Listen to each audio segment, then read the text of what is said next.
together from what we have heard from the Civil Aviation Minister, from the DGCA, and I want to again focus on what has the sequence of events that has been put out by the DGCA.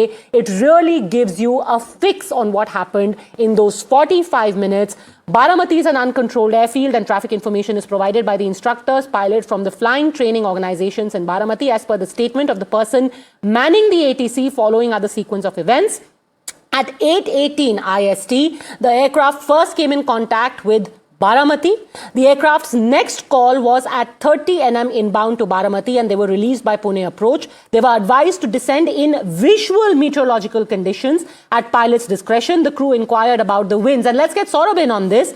The crew inquired about the winds and visibility. They were informed that the winds were calm. The visibility was around 3,000 meters. Next, the aircraft reported on the final approach on runway 11. The runway was not in sight. They initiated a go around in the first approach. The aircraft was asked about its position, and the crew reported on final approach of runway 11. The aircraft was cleared to land on the runway 11 at 8:43 IST, and that really is critical. From 8:10 a.m. when they took off, 8:43 IST, they were given a clearance, and at 8:46 we see the aircraft crashing. Matter of only 3 minutes, Saurabh, which really is critical in this tragedy. 8:43 to 8:46. If you go through the sequence of events that is provided by the DGCA, again, like I've been saying, a go-around is pretty common in aviation. It's nothing that is a cause of concern. It is often taken as a safety measure. Pilots choose to go around as a safety measure. Even if they can land, they will choose to go around because there could be any, it could be any reason. It could be runway incursion, it could be wind, it could be wind direction, it could be, just about anything, or it could be a glitch or anything.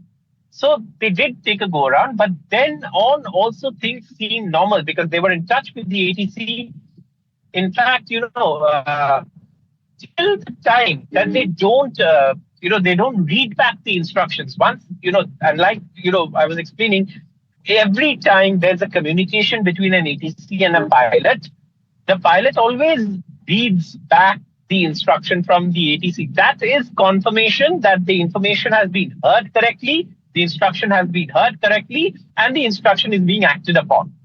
This is very important. We're facing a bit of an issue with your audio over there, Saurabh. We'll really try and fix this. Remember, Saurabh, our entire team is on its way to Baramati, so we're reporting there. They are rushing to the spot as well because the entire family, the action has shifted there. But another important point that we want to point out, if, Tanushka can come in on this, the fact that the statement also mentions that the wreckage of the aircraft is located on the left side of the runway, a beam threshold RW11. What do you make of this bit of information, that the wreckage of the aircraft is located on the left side of the runway, a beam threshold RW11? Tanushka.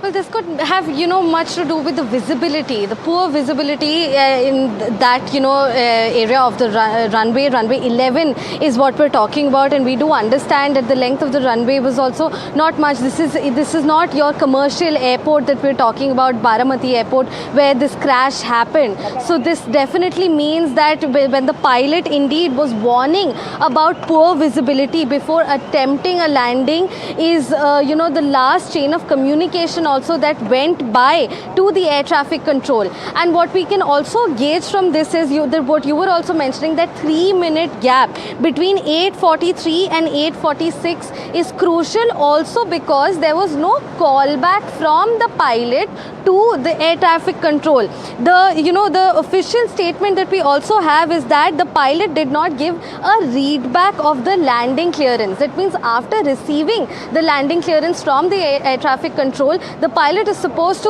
concur with that and, somewhat give a sort of agreement that they have delivered them, they have received the message rather, but that chain of communication is missing. And we also understand that thereafter at 8:45 a.m. the aircraft disappears from the radar, and this is when the ATC see the flames rising up from runway 11.